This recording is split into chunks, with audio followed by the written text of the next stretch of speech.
Hello, beautiful soul sister, and welcome back to another episode of the Soul Powered Podcast. I'm your host, Rebecca Kiger. I'm a trauma-informed master mindset and money coach, as well as a financial expert of over 17 years. I have spent my entire adult life studying the difference between successful and unsuccessful people, and I plan on sharing all of the things with you on this journey together.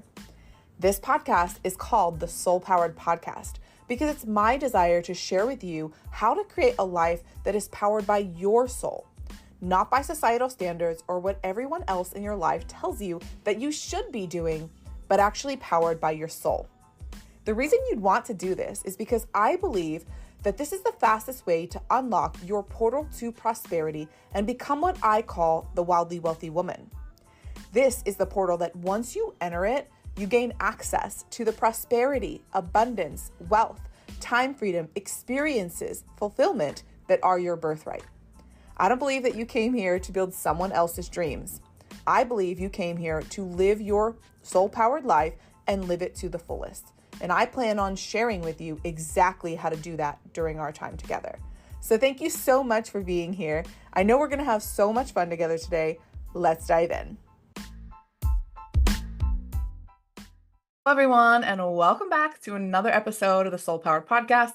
I am so excited for today's conversation. It's not only me, your host, but I have with me an incredible guest, Samantha Brior, with me. Hello, Samantha. Welcome to the show. I'm so excited to have you here. Thank you for having me. Happy 2025. Yes, it's so exciting. I know we met in 2024. So yeah, super exciting. Off to a good start this year. So let's start off with just sharing a little bit about who it is that you help and how you help them, just to give our listeners a little bit of context.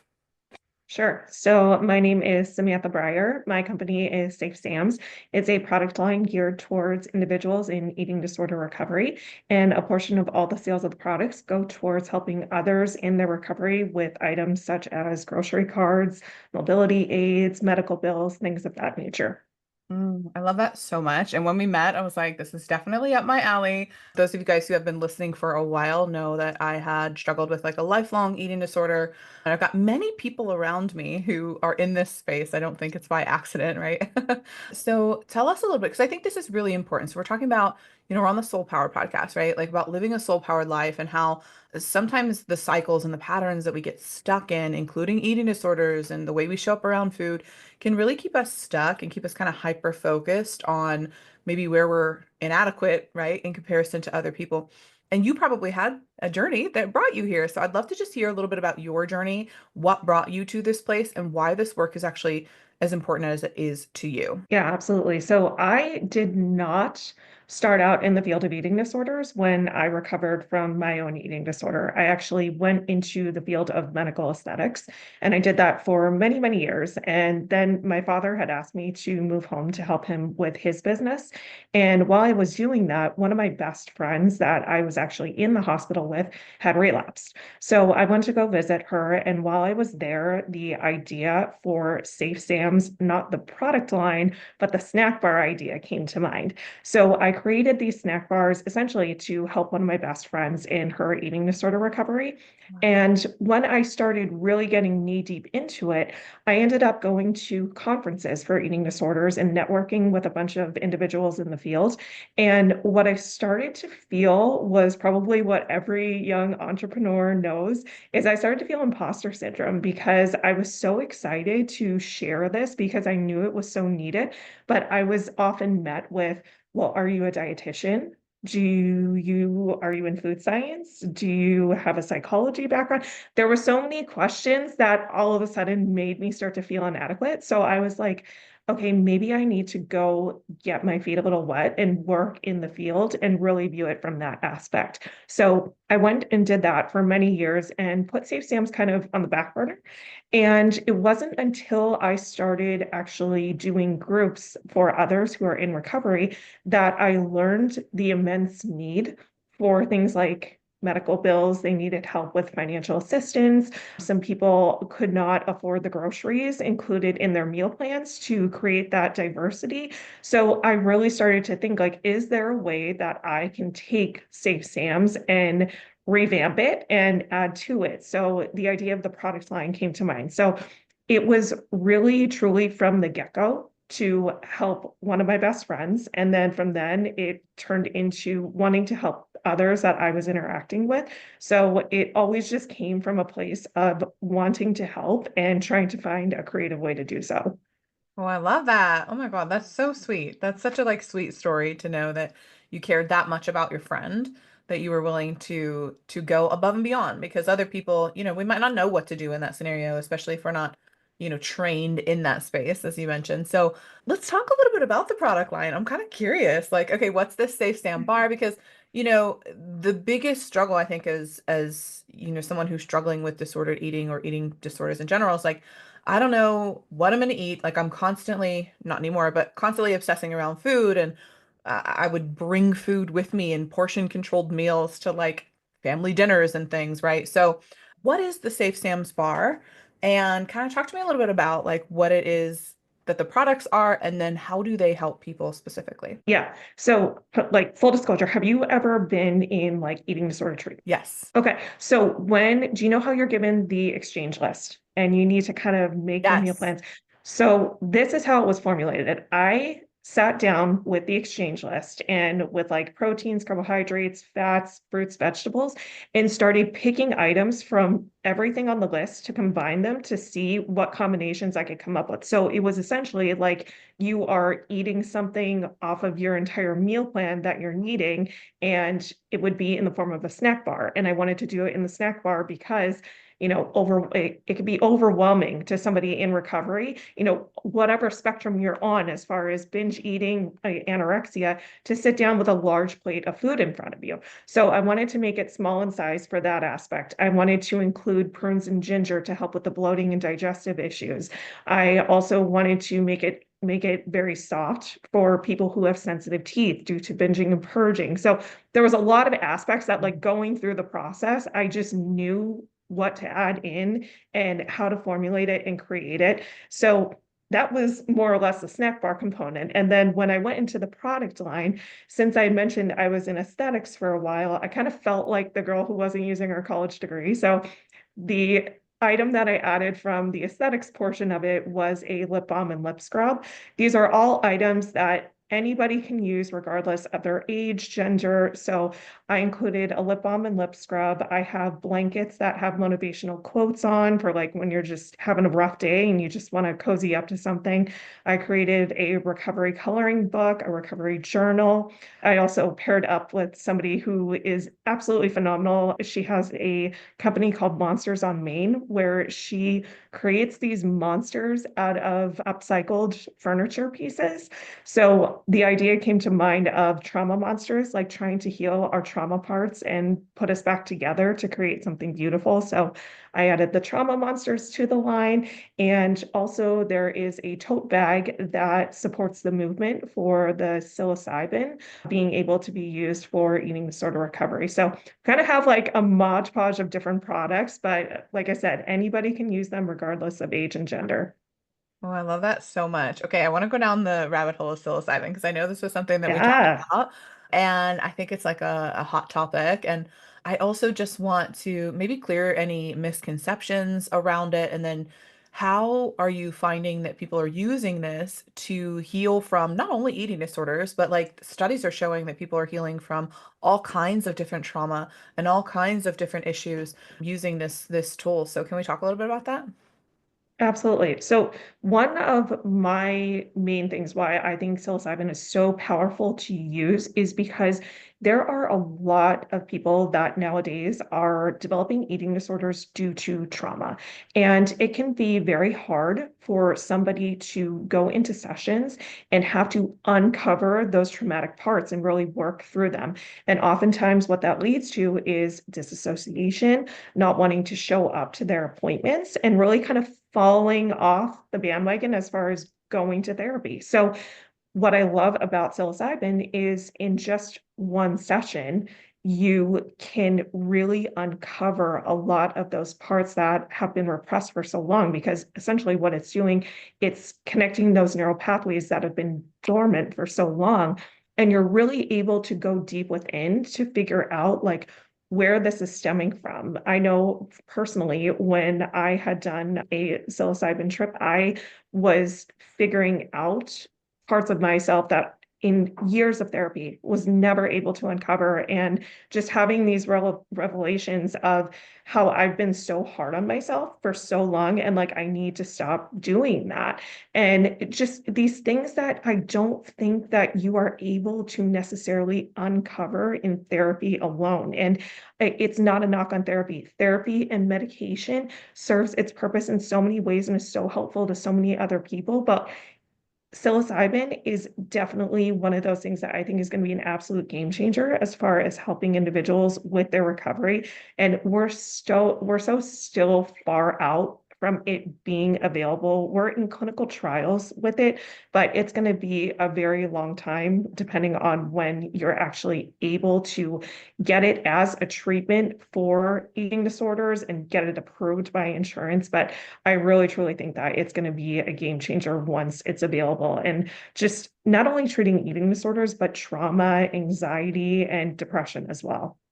Yeah, I agree. I've seen the studies. I haven't personally tried it myself, but are you facilitating? So is this done in like a therapeutic setting? How is this being facilitated? Is this something you're facilitating? Is it that you're using someone else? Like, can you walk us through that? Yeah, so there's a bunch of different ways that you can go about doing this. One of the things that I would recommend is if you are ever curious, there is a website called Psychedelic Passage that you are able to speak with somebody who is well educated and can let you know as far as like what it entails.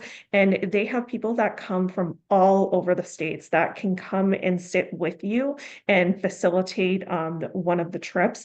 There's also numerous retreats throughout the US and like outside of the US as well that offer this type of therapy. So it's really dependent on, what you feel most comfortable with. Because I would say that for doing it first time, like you really want to do your research and figure out like what your comfort level is. Because some people are totally fine with like going to a different country and like trying it out, but other people maybe they want to stay in like a state like Oregon where they can get it done, or they want to have somebody come to their house and facilitate it. So there's different ways to go about having it done. It's just really whatever your preference and comfort level is. I love that. Yeah, that's so cool. So what did you do? So I was in a just closed setting with myself that I was doing it. And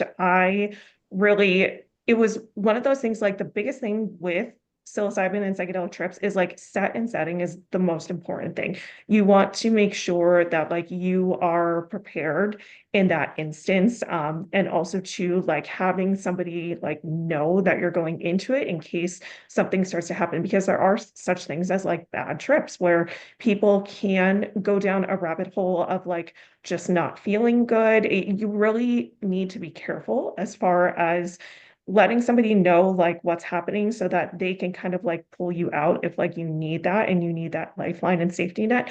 But really just making sure that like you read up on it, you're educated on it, and like set and setting is the most important thing, I think, in my opinion. I love that. So what do you see is possible for you now that you're on the other side? Would you say you're on the other side of your eating Yeah. disorder and Yeah. living So your best life, living your soul-powered life? What has become possible for you as a result of doing this work? I think it's just there are times when like I think I really wanted to do this work back when I first started Safe Sams and wasn't interacting with patients one-on-one.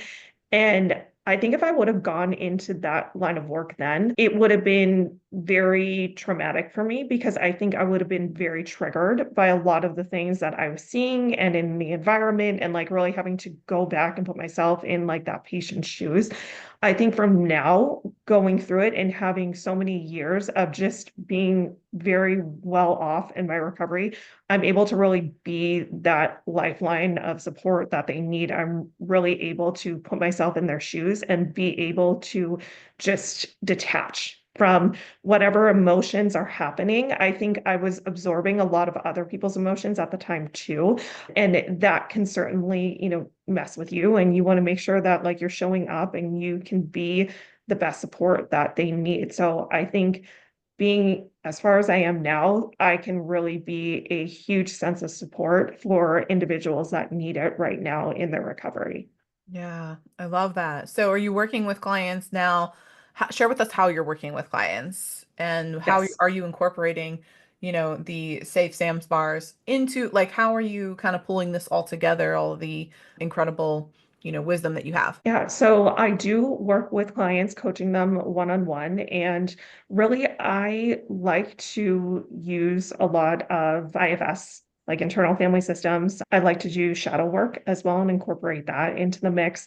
I really like to get to the root of like what the behavior is coming from, like where it's stemming from, and go deep into like let's back dive to like where this possibly started and why it keeps on happening because I think a lot of the times, like with eating disorders, people can really repress like what the main issue is. Like they can kind of give the surface level, oh, I think it's like from this, but like I think we gotta go a little bit deeper into like what exactly is happening. And like that takes time. You need to build up that therapeutic relationship with an individual before they feel comfortable enough to disclose that information to you. I had run groups for several years, and there was one patient that I remember that like they weren't comfortable opening up until like the very last leg of like me running those groups. And it's just everybody is at their own comfort levels, and you really just got to be patient with everybody. And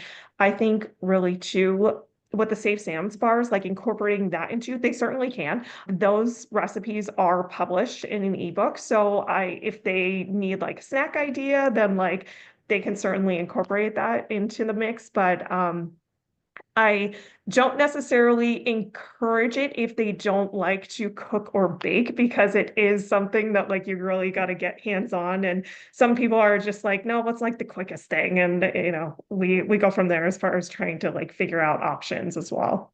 Yeah. Oh my gosh, I love that. And so you brought up the internal family systems, which I think is really, really big. So I want to touch on that here in a second. But does everyone who is in an active eating disorder know that they're in an active eating disorder? Or are there signs that, I mean, I'm surrounded by several people who are in eating disorders, so I think I know the answer to this, but are there signs that this is a problem that people don't even know are happening in their life? Makes Yeah. sense? So yeah, absolutely. I think that absolutely there are people that are active, but like I think it's the denial aspect that like they know, but they're in denial that it's a problem. And I really think that the biggest component, because I believe 100%, like I will argue this with whoever, that we all exhibit disordered eating patterns. We all do. But it's to the point of, is it starting to impact your life in the regards of, it's one thing if you're like, oh my gosh, like I was running late and I forgot to grab breakfast this morning.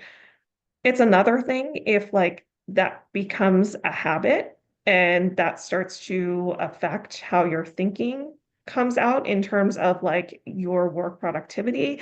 Are you avoiding going places because you don't want to be surrounded by food? Is it really starting to creep into impacting your life? I think that those are the red flags to look for as far as okay, now this is a problem. Because like I said, we all exhibit patterns of disordered eating, but it's really when it starts to take a toll on your life and impact like how you are going about your everyday, then it's like, okay, we need to look into that. And I think it impacts more people than they realize, and they're just in denial about it. And some people too, they grow up in households where that's normal. And like perhaps they had a parent that like acted out in certain behaviors, and as a result they mimic that behavior and not knowing necessarily like, oh, that's like really disordered until they get to talk with somebody and they point that out like, hey, like that's actually really unhealthy for you to be doing, and they don't know any better. So I think it's a mixture of denial and like possibly not even realizing. Yeah, that was so true for me and my family and my upbringing. Like my mom is still in an active eating disorder. probably a bit in denial around that. But then it translated to, I was one of seven kids, so my mom had seven of us, and I would say more than half of us, have some sort of chronic disordered eating. And it's something that I took very seriously at a certain point and dove into healing. But yeah, all of those things felt very normal. Like it was very normal. And then it wasn't until other people started coming into my life, and my best friend, who's also an eating disorder recovery coach, she's like, that's not that's not normal, right? Like, or that's not healthy, or that's not safe, or the way that you're going about this. And I'm like, what do you mean? So I totally can resonate with that was just like, that's just the way that we did things. So I'd love to talk a little bit about how, I know you said you're in the internal family systems and you're kind of working with that. I've been talking a lot about this, not by name, but I've been diving into, these different parts of you and whatnot. So how would you say that like that plays a part in someone's recovery, someone's healing, someone's journey? And can you just walk us through like a little bit about what that system is and how you're using it? Yeah. So I really think that, and I'm just going to explain it in the way that, like, if people are not familiar with like IFS, that it may resonate because I think sometimes when we get into like talking really in depth about it, we can lose train of thought. But one of the biggest things that I see with patients that are going into eating disorder recovery is they will often lash out or exhibit a behavior that is really just a protector part of them. Like there is something inside of them that feels triggered, and they are there's this protector part that wants to protect the inner child in them. So they act out, whether it be lashing out, trying to, stick up for themselves in some way, or engaging in a disordered eating pattern because they feel shame or guilt, or they're lacking self-esteem somewhere. So I think really just working with those parts that start to come out in the disordered eating behavior patterns, that's really one of the things that like I like to target, is trying to figure out what those parts are, how they're coming out, why they're triggered, and how do we tackle them to really engage in more healthy coping skills and healthy behavioral patterns.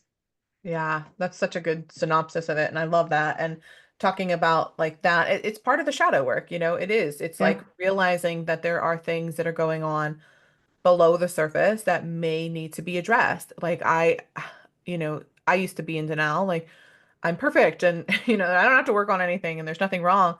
But I had to really take a good hard look at my life and be like, okay, well, do I have the things that I want? Am I feeling healthy around these different relationships, whether it be food, whether it be money, whether it be my partner or my daughter, things like that, where it's like, yeah, if you're showing up in ways, or you have evidence in your life that is not what you want and you don't prefer, then there likely are things that are going on below the surface that you may not be aware of. And there's nothing wrong with that. I think removing the shame, especially as it relates to healing these kinds of patterns, eating disorder, cycles around money and relationships and things, I think removing the shame is such a huge part of it, because we all have, like you said, we all have shadows, we all have these things going on, we all have disorder, we're all doing it. And if we could just tell ourselves the truth about that, and I think that's why these conversations are also so important, is to start talking about this stuff more casually, and not just have this information hidden, because it does remove the shame,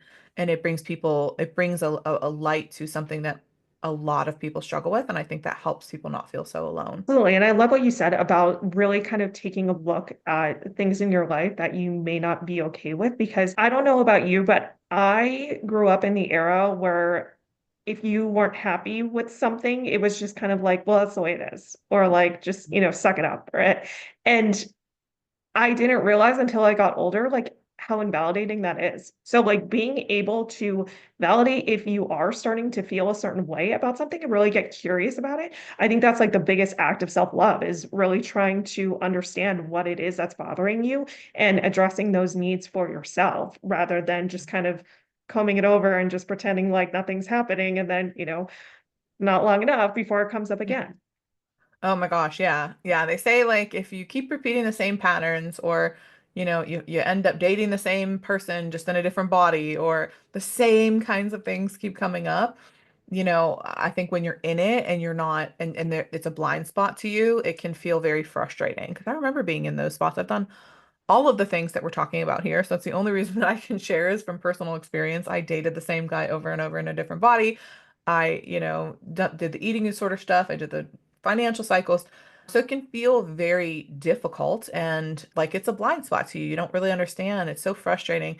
But then once you start to shine a light, then you can really start to see that, oh, this is why, and this is what's going. And I think there's a lot of power that we bring back when discovering the root cause. So I think your approach is incredible, where we're not just talking about surface level stuff here.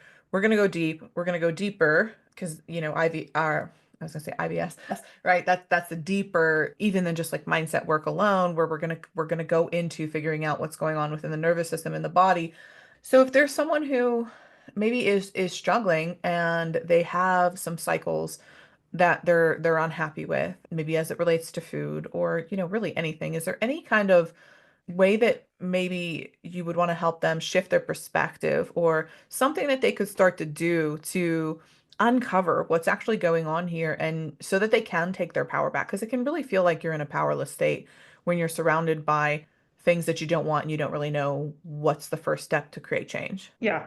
So my biggest thing, because I know very well what it's like to be in like, did you know that rock bottom has a basement? Like, I know what it's like to be there. And sometimes when you are there, it is so hard to zoom out to figure out what it is that you want to work on because you're just so entangled in it. So I would suggest, like, if that is the case, like, if you are really at that low of a point and really wanting to create a change, do something to change up your environment to kind of give you some mental clarity, whether it's going for a walk, spending the day at, a library, somewhere where you are just in a completely different environment so you can get away from whatever it is that's causing all of the chaos and start small. Like, don't thinking about everything that needs to change in your life can feel so incredibly overwhelming. But if you start small, like I'll give a perfect example of like, say, I'm just like not feeling the greatest and I don't understand like what the root cause of it is, but I know for a fact that if I start drinking more water, like then I'll probably just start to feel a little bit better. So maybe that day I drink more water and I continue that throughout the week. Then I start to think, like I feel incredibly overwhelmed. Okay, well, I'm going to take out a journal and start writing down like these emotions that I'm feeling. Okay, great. So I added two things like I'm hydrating more, I'm writing down my feelings, and then like it starts to create a chain reaction of like little steps that you are taking every single day that you're starting to get a little bit more clarity on how to handle the bigger issues because we all want to feel and believe that we can tackle it by ourselves, but there comes a point where you may need the assistance of somebody else. You may need the assistance of medication, whatever it may be, and there's nothing wrong with that. But really just trying to detach from the situation, like get into a different environment and start taking those small baby steps each day to try and get you a little bit more clarity to where you need to be. I love that so much. Yeah. And removing the shame from sometimes, having to seek help. There's nothing wrong with that. I think that mentors, I say this all the time, mentors are cheat codes, right? Therapists are cheat codes. Like these are people who are in our lives to help us expedite the results that we want to get. And it's a blind spot for a reason. I just had a call with my business bestie who we meet often and just support each other. And I was struggling with something and I was sharing it with her and she's like, "Oh, just well that's this." And like think about it this way. And I'm like, "That's so it's so obvious, but it's also like I can't see it because it's a blind spot for me, right?" And Yeah. it's just interesting because we all have that. No matter how far you are in this journey, it's like you're still going to have blind spots because you're human. And you can't fully see yourself. That's why mirrors exist, right? And I think that other people can be mirrors for us to be able to show us, hey, this is what I'm seeing. This is where I'm seeing that you're stuck. And those kinds of things can just expedite and rapidly transform our lives. But a lot of times I think that we've been conditioned to believe that if we can't do it on our own, then, something's wrong with us and we shouldn't be asking for help. And we've been shamed for that for a long time. Absolutely. And one of the things that I do want to bring up for eating disorders specifically is sometimes we can harbor a lot of shame that we're engaging in eating disorder behaviors. We may not necessarily tell our friends or loved ones what's going on or want to disclose how bad it really is for fear of they're going to start to worry about us. Nowadays, there are so many different forums and groups that you can join for free, like just on Facebook alone, that if you are really feeling like you are struggling and stuck with something, you can join one of those groups and post on there and really get valuable feedback from other people that are going through the same things. And it's not necessarily like a friend or a family member that may be biased or have an opinion that is not necessarily helpful. So that's a great tip too, if you are more in the isolation phase of not necessarily wanting to interact with a bunch of people. Join a Facebook group, join a support group that there's a bunch of free ones that are available. And that way you kind of get that interaction and can ask questions that you may not necessarily feel comfortable asking friends and family. Yeah, I agree with that wholeheartedly. I think changing the environment, getting around new people, getting the different perspective, these are all things that are so important. So, can you just give us an example of what it's like to work with you? Like who's the right person to come into your world, just in case someone's listening and they're like, "Okay, I'm not sure if I need support with this. I don't know if I have things are going on behind the scenes, or maybe they do know that they have some disordered eating." Can you walk us through what does it look like? What's the typical person that comes into your world?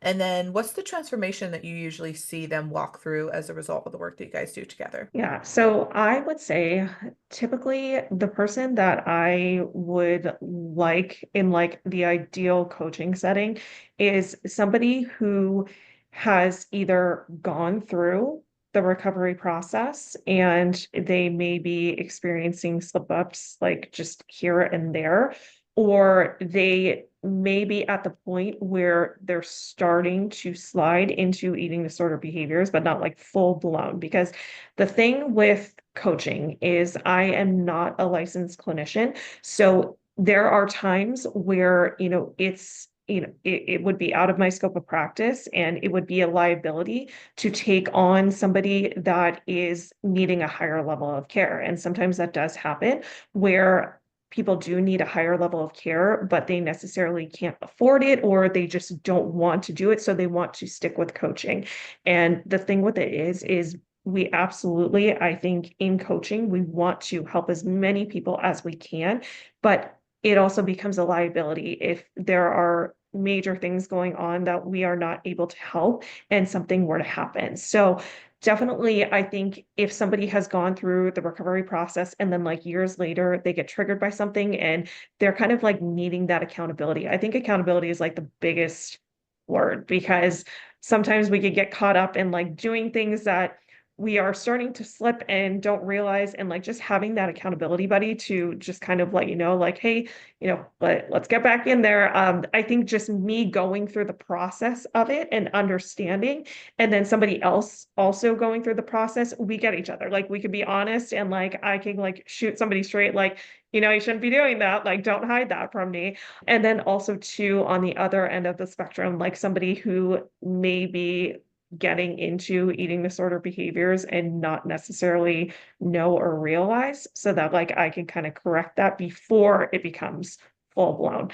But definitely as far as the transformations that I've seen, I think I'm very good at letting other people be who they want to be and just be themselves and be comfortable. And I've seen a lot of people really come out of their shell and their personality and really just honor who it is that they are as a person and want to be more authentically themselves. Because I think for a lot of the times they feel like they need to hide behind a mask, they feel scared, they feel vulnerable, but then they start to really come out of their shell and really start to do things that they haven't done in a really long time, and maybe interact with friends that they haven't seen for a while and try new foods, and just seeing the excitement light up on their faces of really starting to be more authentically themselves, I think is the biggest transformation and the thing that I love to see. Yeah, I love that. I love that so much because it's so true. It's like, yeah, I remember stepping out of my own shell and then watching and hearing what you're saying. It's like, yeah, that's exactly what, I did. And then I'm seeing all of my clients too. It's so fun. Giving someone a different perspective. My mentor said this last night on a coaching call, is one of helping to change someone's mind and change the way Mhm. they view the world is like one of the greatest gifts that you can give them because it's limitless to what they take with that and go and do with it, right? So, oh, I love that so much. Okay, so let's share as we wind down for today's conversation. Where can people find you? Where do you hang out the most? And do you have any current offerings or anything that you want to share as we wind the plane down?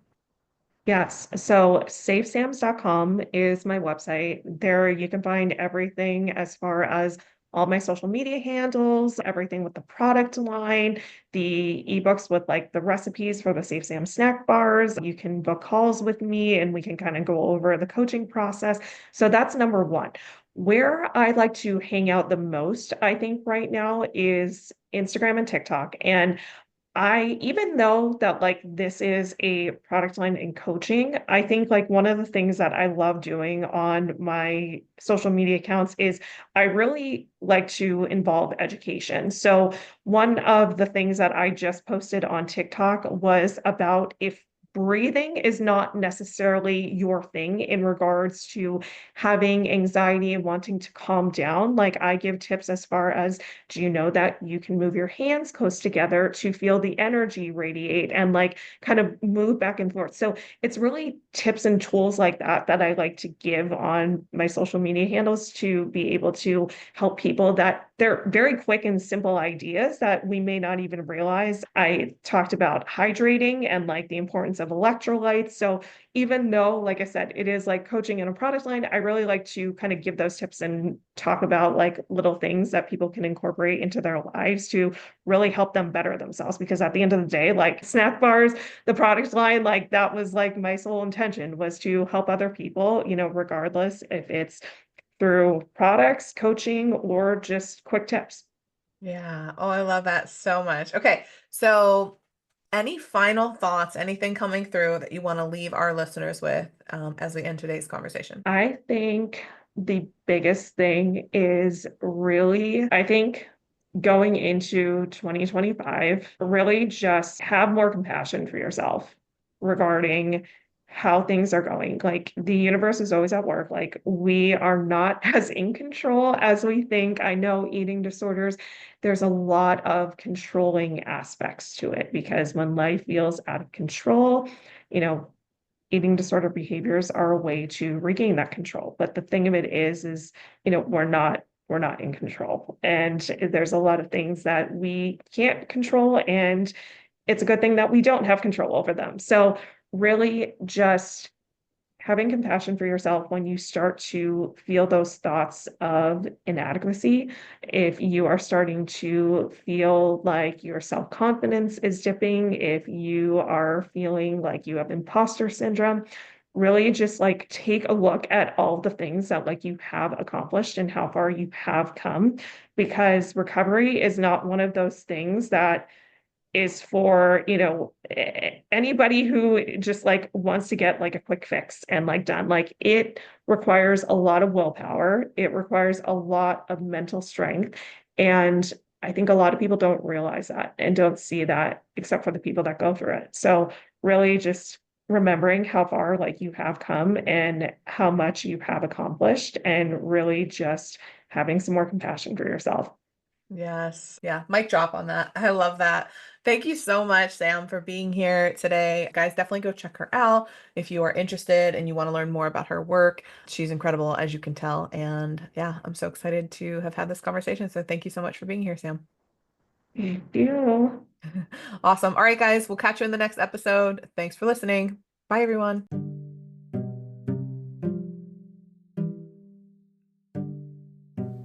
Soul Sister, thank you so much for tuning in to this entire episode today. If you enjoyed this episode, would you do me a favor and leave a quick review? This allows me to reach more people, and if you found value, I know others in your life will too. Also, be sure to share this episode on social media along with your biggest takeaways so I know what resonates most with you and I can keep the good stuff coming. And if you're looking to dive into a deeper connection than this podcast will allow, consider checking out my Rise to Riches experience in the show notes below. I would love to hear how these messages have helped you take one step closer to living your soul-powered life and becoming the wildly wealthy woman. Sis, let's continue to rise together. I'll see you next time. Bye.